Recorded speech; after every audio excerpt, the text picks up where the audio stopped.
Now, following the fatal shootings of two U.S. citizens by immigration agents in Minneapolis, President Trump sent border czar Tom Homan to take control of the immigration operation there. Earlier, Homan insisted that neither he nor the president wants to see anybody die, but emphasized that hostile rhetoric towards immigration officers must stop.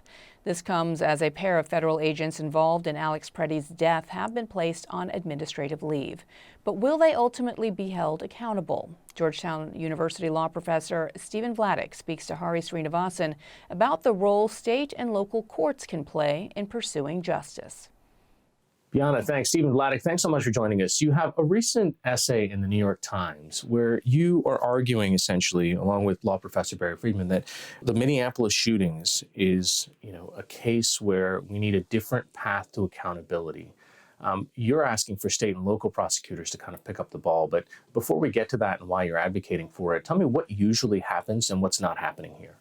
Sure. Hari, usually, or at least historically, when federal officers crossed the line, there were two different ways the federal government might hold them accountable. The first was, of course, the executive branch itself might discipline officers who crossed the line all the way up to criminal prosecutions. As recently as 2019, Hari, the Trump administration told the Supreme Court that was the right solution when a Border Patrol agent had shot and killed a 15-year-old Mexican national along the U.S.-Mexico border. Obviously, that's not going to work with an administration that won't even investigate these shootings, let alone prosecute them. Historically, the other remedy was damages, was a civil remedy where the victims or their families could seek damages in federal court under federal law against perpetrators, U.S. officers who had violated their rights. Hari, the Supreme Court has really made those kinds of remedies elusive, if not entirely illusory. The court in a series of cases from the 1980s through 2 years ago has all but closed the door on what are known as these Bivens suits. And so that really leaves the states as the last line of defense, Hari, maybe for tort remedies again, for damages, but especially for criminal prosecutions, not because that's the ideal system, but because it really is all we have until and unless Congress were to provide a more comprehensive remedial regime at the federal level. So what should the state of Minnesota do?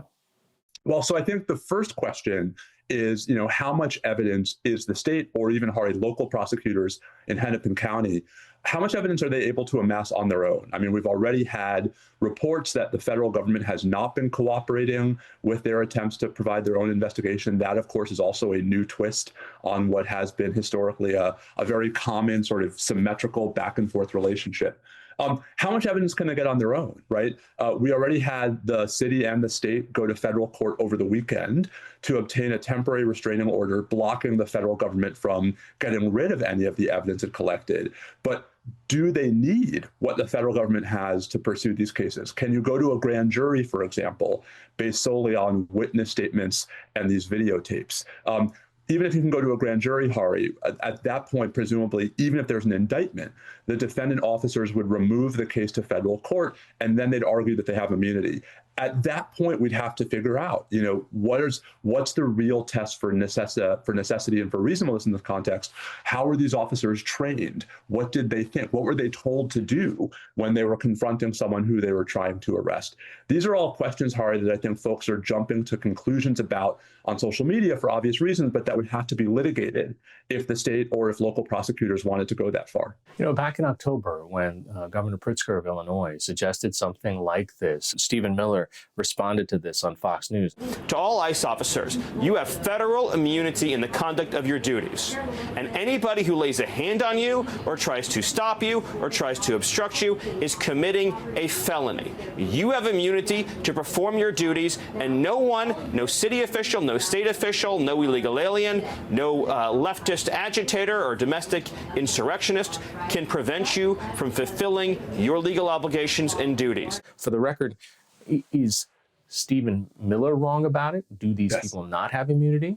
So there's a doctrine, Hari, called supremacy clause immunity, and we'll talk about its contours in a second. But the critical point to say at the top is this kind of immunity is not absolute. So when Stephen Miller, when J.D. Vance, when Kristi Noem make these broad categorical statements about immunity, they're leaving out the critical nuance, which is that immunity can be overcome.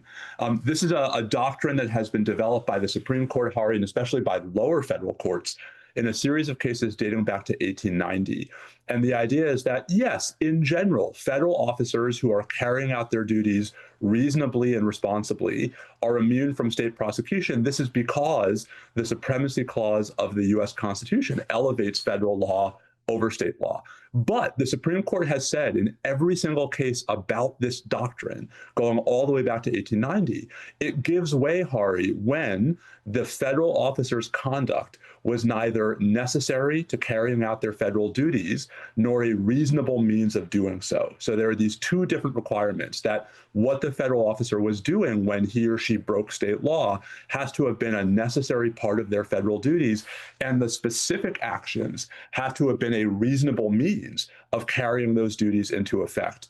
You know, Hari, I don't want to prejudge anything, but at least based on the video evidence out of Minneapolis, hard to see how you can meet that standard in either the Renee Good or the Alex Preti shootings. That's why I think it's a dramatic, really deeply misleading overstatement for Stephen Miller, for J.D. Vance, for all these folks to just say, hey, you have immunity. In point of fact, you know, that's not necessarily true. You said in your piece that there's kind of two complications or two hurdles for what you're proposing. One was the Supremacy Clause immunity, right? And one is that essentially the actions that the individual might be taking in the course of performing their duties, that would automatically mean it has to go to a federal court, right? And the likelihood or unlikelihood depends on, I guess, the winds of that administration. To a degree. I mean, so the case would likely go to federal court under what's known as the Federal Officer Removal Statute. And this is a statute that says if you're being sued civilly or criminally for stuff you did while you were on the job as a federal officer, you can move that case from state court to federal court. But Hari, even in federal court, it would still be local or state prosecutors. It would still be a jury from Minnesota, not, you know, somewhere else in the country. And I think perhaps most importantly, given the current administration, any conviction would not be subject to the president's pardon power. These would be convictions, even in federal court, for state offenses. And so, you know, of course, the governor would retain the pardon power, but I'm not sure Governor Walz would be in any hurry to exercise it. There are reasons, Hari, why I'm still, you know, skeptical that this is the best answer in the long term, that, you know, state prosecutions raise lots of complexities. But I guess the question really reduces to, if the choice is no remedy for what happened to Renee Good and Alex Preti and what else is happening in Minneapolis versus the imperfections of state criminal prosecutions, seems increasingly obvious to me that we should be preferring the latter. I wonder if in the course of their investigation, right now, if there's a Minneapolis police investigation that's trying and federal authorities are not being helpful, what are ways for them to get around that?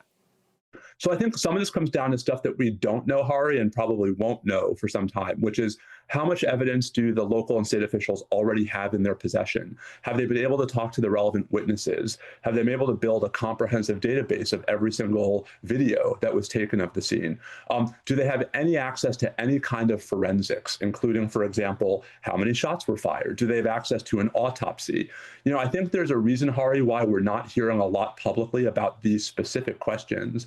But I would expect local and state prosecutors to be making a lot of noise, at least behind the scenes, if they are being thwarted in their efforts to uncover these materials. We've already seen them go to court once, you know, in the case that produced the TRO, barring the executive branch from destroying any evidence. Wouldn't surprise me if they have to go back again if there continues to be a lack of cooperation. So a federal officer then, if I'm hearing you right, can be convicted of something if it's brought by state prosecutors, and it would have to be the governor of the state that could pardon, correct? That's right. And, you know, there aren't a lot of examples of this historically, Hari, because we've been very lucky to not have that many cases where federal officers broke the law and weren't held accountable by their own executive branch. But yes, it is not insane. It's uncommon. It's unfamiliar to us. But if you go all the way back to the founding, actually, for the first, 60, 70 years of the Republic, state courts and state law were the principal place where the federal government was held accountable. The federal courts were tiny and they didn't do very much. You know, again, there are reasons why I think we would all be better off with a uniform set of federal rules that governed when federal officers could not be held liable.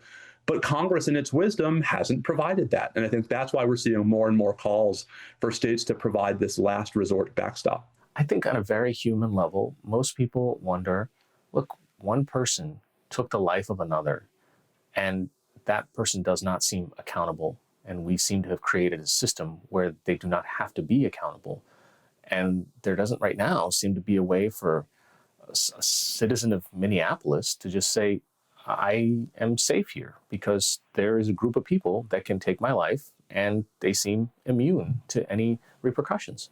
Well, and I think this goes so far beyond what's been happening in Minneapolis and even beyond the specific and tragic cases of the Good and Preti shootings. We've been trending in this direction for the better part of 25 or 30 years at this point, where over time it has become ever harder and harder and harder to hold the federal government accountable when it violates our rights. Now, there's one batch of cases where that's not been true, where the violation's ongoing, where we're challenging a policy, say, or a statute.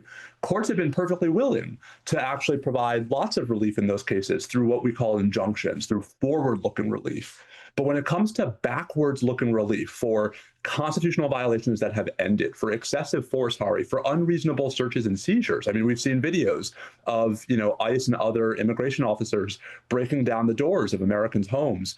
That's where we really have this remarkably alarming gap that has slowly but steadily expanded over the last 3 decades. And that's why I think the real long-term solution here is not about Minneapolis or a Minnesota state prosecution of the officers responsible for the deaths of Renee Good and Alex Preti. I think it's about Congress providing a meaningful, comprehensive framework for holding federal officers accountable when they violate our rights. We may not all agree on which cases would trigger such a regime, Hari. We may not agree whether rights were violated in this case versus that case, but that should be up to the courts to decide. And that's what's really missing from our current remedial architecture. This has been, I think, clear to the nerdy law professors like me for a while now, but I think events in Minneapolis are driving home to everybody what the consequences of that gap really are. There was a case outside Chicago where an ICE agent was charged with a misdemeanor for pushing someone down, throwing an immigrant rights activist to the ground. And I wonder if these types of steps could work. Are there local violations that these individuals would still be responsible for? It's entirely possible. And I think this is the critical point of all of this. The reason why people like me, I think, are so invested in some kind of recourse and some kind of redressability is actually sort of twofold. I mean, first, obviously, you want some measure of justice for what happened to Renee Good, for what happened to Alex Preti. But Hari, just as important is you want deterrence. You want, federal officers to have the sense that the Constitution is a line they ought not to cross, that there are rules that bind them, and that they're going to think twice before they engage in conduct that so egregiously crosses the line. And I think there are lots of ways to accomplish the latter, to strive toward more deterrence when it comes to federal officers. The sort of the spitting on the sidewalk or the tax evasion approach, I think, raises messy questions about the former and about whether that's really justice for the victims.